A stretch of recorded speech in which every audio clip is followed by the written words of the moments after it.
Hello everyone. आपके सामने एक नेक्स्ट क्वेश्चन है। If alpha beta are the zeros of the polynomial F X is equals to x square minus P bracket X plus one minus C then alpha plus one into beta plus one is equals to, इसकी value find out करनी है आपने। तो कैसे करेंगे question को? First of all given equation में आपने अंदर मल्टीप्लाई करना है इसको, x square minus P x plus minus minus P minus का सी। ठीक है। अब देखो, अब आपके सामने क्वाड्रेटिक इक्वेशन आई है, इसका आपने सबसे पहले सम ऑफ रूट्स निकालना है, यानी कि अल्फा प्लस बीटा। तो अल्फा प्लस बीटा कैसे निकालते हैं? माइनस बी अपॉन ए। तो माइनस बी अपॉन ए, या तो बी की वैल्यू क्या होती है? एक्स का कोफिशिएंट। एक्स का कोफिशिएंट क्या है? पी। तो माइनस का पी और फॉर्मूले में माइनस बी, तो माइनस माइनस प्लस हो जाएगा पी अपॉन ए। ए क्या होता है? एक्स स्क्वायर कोफिशिएंट, तो अपॉन ए। ठीक है। तो अल्फा प्लस बीटा कितना हो गया? ठीक है, ये समझ में आएगा आपको। फिर आपने निकालना है अल्फा इंटू बीटा। तो प्रोडक्ट ऑफ जीरोस क्या होता है? सी अपॉन ए।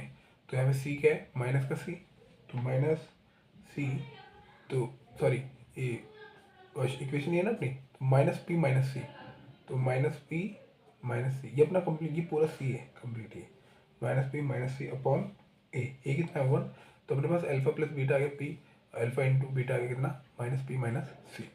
अब आपको जो जिसकी वैल्यू फाइंड आउट करनी है उसको सॉल्व करना है एक बार। तो मैं लिख रहा हूँ alpha plus one beta plus one को बताना है कि इसका आंसर क्या होगा। तो फर्स्ट ऑफ ऑल क्या करो, इसको मल्टीप्लाई करो एक बार अंदर। अल्फा इंटू बीटा क्या होगा? अल्फा बीटा, अल्फा बन जाए अल्फा, फिर वन को बीटा से मल्टीप्लाई करेंगे यानी कि बीटा आएगा, बी वन को वन से मल्टीप्लाई करेंगे तो क्या आएगा? वन। ठीक है। तो अल्फा इंटू बीटा क्या कैलकुलेट किया अपन ने? माइनस पी माइनस सी। तो यहाँ पे वैल्यू पुट करो, माइनस पी माइनस सी। और अल्फा प्लस बीटा, ये अल्फा प्लस बीटा कितना निकाला था हमने? पी। तो यहाँ पे पी पुट कर दो, प्लस का पी और प्लस का क्या चल रहा है? वन। देखो पी से पी कैंसिल आउट, तो अपने पास क्या बचा? माइनस सी प्लस वन, यानी कि वन माइनस सी बचा। तो ऑप्शन नंबर भी हमारा करेक्ट आंसर होगा। ठीक है। आपके सामने को नेक्स्ट क्वेश्चन है। If x is equals to root three plus one upon two then the value of four x cube plus two x square minus eight x plus seven is 8, 10, 15, 40। तो कैसे calculate करेंगे इसको? First of all x is equals to root three plus one upon two, simplify करो, इस two उस तरफ लेके तो क्या आएगा? Two x. To x is equals to root three plus one. ठीक है, इस वन को इस तरफ लेके आओ, तो two x minus one is equals to root three. फिर क्या करेंगे हम? दोनों तरफ स्क्वायरिंग करेंगे। तो यहाँ पे जब स्क्वायर करेंगे तो क्या आएगा? टू एक्स माइनस वन का whole square equals to root three का होल स्क्वायर। तो ए माइनस बी के होल स्क्वायर से इसको ओपन करेंगे तो क्या आएगा? ए स्क्वायर यानी कि टू टू जो फोर एक्स स्क्वायर, फिर क्या आता है फॉर्मूले में? प्लस बी स्क्वायर यानी कि one minus two a b, तो two a b two two जो फोर एक्स, तो माइनस का फोर एक्स आएगा। और रूट थ्री का स्क्वायर क्या हुआ? स्क्वायर से रूट कट जाएगा तो क्या बचेगा यहाँ पे? थ्री। ये समझ में आएगा आपको। फिर क्या होगा नेक्स्ट स्टेप में? फोर एक्स स्क्वायर माइनस का फोर एक्स, इस थ्री को इस तरफ लेके आएंगे तो माइनस का थ्री प्लस का वन, तो यहाँ देखो माइनस का टू इक्वल टू जीरो। यहाँ से आप टू कॉमन ले सकते हैं, तो टू कॉमन आएगा तो यहाँ आएगा two x square minus two x sorry minus का one is equal to zero. ठीक, यहाँ तक समझ में आएगा आपको। अब आगे देखो, अब आपने क्या करना है? वैल्यू फाइंड आउट करनी है। Four x cube plus two x square minus eight x plus seven. कब? जब एक्स की वैल्यू क्या थी? एक्स की value root three plus one upon two है। तो ये मतलब इसका मतलब ये है कि ये इसका एक फैक्टर है, इस पॉलिनोमियल का, क्यूबिक पॉलिनोमियल का ये फैक्टर है। इसको सिंप्लीफाई करके क्या अपन ने निकाला है? Two x square minus two x minus one. तो मैं ऐसे बोल सकता हूँ कि अपन है ना इसको डिवाइड करते हैं, इसको डिवाइड लगाते हैं एक बार। तो four x cube plus two x square minus eight x plus seven को आप डिवाइड करें इस पॉलिनोमियल से, यानी कि क्वाड्रेटिक पॉलिनोमियल से आप डिवाइड करो, तो two x square minus two x minus one. I hope आपको डिवाइड लगाना आता होगा। तो देखो डिवाइड लगाना मैं सिखा रहा हूँ आपको। तो देखो यहाँ पे ना फोर एक्स क्यूब है, यहाँ पे है टू एक्स स्क्वायर, तो यहाँ पे मुझे किससे मल्टीप्लाई करना चाहिए? टू एक्स से। तो टू एक्स को टू एक्स स्क्वायर से मल्टीप्लाई करूँगा क्या आएगा? टू टू जो four x square into x कितना होगा? X cube. दोनों का साइन कैसा है? प्लस, तो इसका भी प्लस का साइन होगा। फिर अगेन इस टू एक्स को इससे मल्टीप्लाई करना है टू एक्स से, तो प्लस माइनस माइनस, तो यहाँ पे क्या आएगा? माइनस का साइन। ठीक है। तो क्या आएगा 2 × 2 = 4 और x इंटू एक्स क्या होगा x²।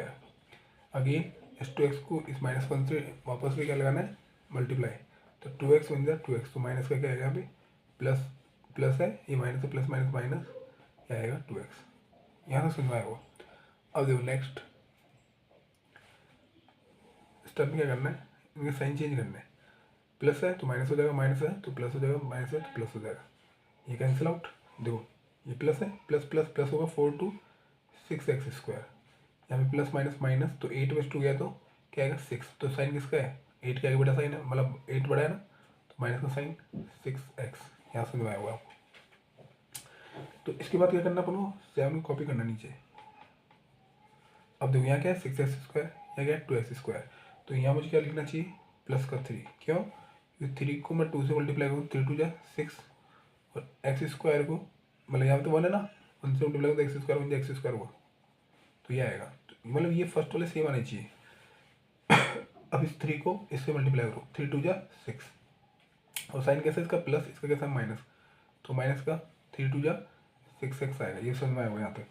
अगेन इस 3 को इस 1 से मल्टीप्लाई करो प्लस माइनस माइनस 3 बन जा 3, तो बस सिंप्लीफाई कर लेंगे, प्लस है तो माइनस हो जाएगा, माइनस है तो प्लस हो जाएगा, माइनस है तो प्लस हो जाएगा, ये कैंसिल आउट, ये हमेशा कैंसिल आउट होते हैं फर्स्ट वाले, ठीक है। अब प्लस माइनस माइनस, देखो ये भी कैंसिल आउट होंगे, दोनों सेम है। और प्लस प्लस प्लस तो 7 × 3 = 10,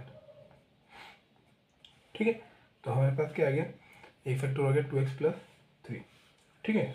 अब देखो तो इसका मतलब क्या है कि इस पॉलिनोमियल क्या फैक्टर आ गए, तो ये आया और एक ये फैक्टर आए, 2 फैक्टर आए और रिमाइंडर कितना बचा है +10, ठीक है। तो कैसे लिखेंगे इस पॉलिनोमियल को 4x³ - +2x² - 8x + 7 को, तो आपने लिखना है कैसे, मैं लिख रहा हूँ इसको यहाँ पे 4x³ + 2x² - 8x + 7, ये किसके इक्वल होगा, इन दोनों का मल्टीप्लाई प्लस रिमाइंडर। ऐसे तो करते हैं, इसको क्या बोलते हैं, इसको बोलते हैं आप डिविडेंड, इसको डिवाइजर, इसको क्वोशिएंट और इसको रिमाइंडर। तो आपने क्या करना है, डिवाइजर को क्वोशिएंट से मल्टीप्लाई करना है, तो divisor into quotient plus remainder की क्या होता है डिविडेंड होता है, तो बस इसको इससे मल्टीप्लाई करो 2x², इसके बाद मैं लिख रहा हूँ इक्वल टू यहाँ पे 2x² - 2x - 1, और ये कितना आया था 2x + 3 + 10, ठीक है। तो इसका मतलब क्या है कि हमारे पास आंसर क्या है हमारा, ये पूछा था if x = then the value of इसकी वैल्यू क्या होगी, तो इसका आंसर क्या आएगा अपना ऑप्शन नंबर बी, यानी कि 10। समझ में आएगा, आई होप आपको ये समझ में आया होगा।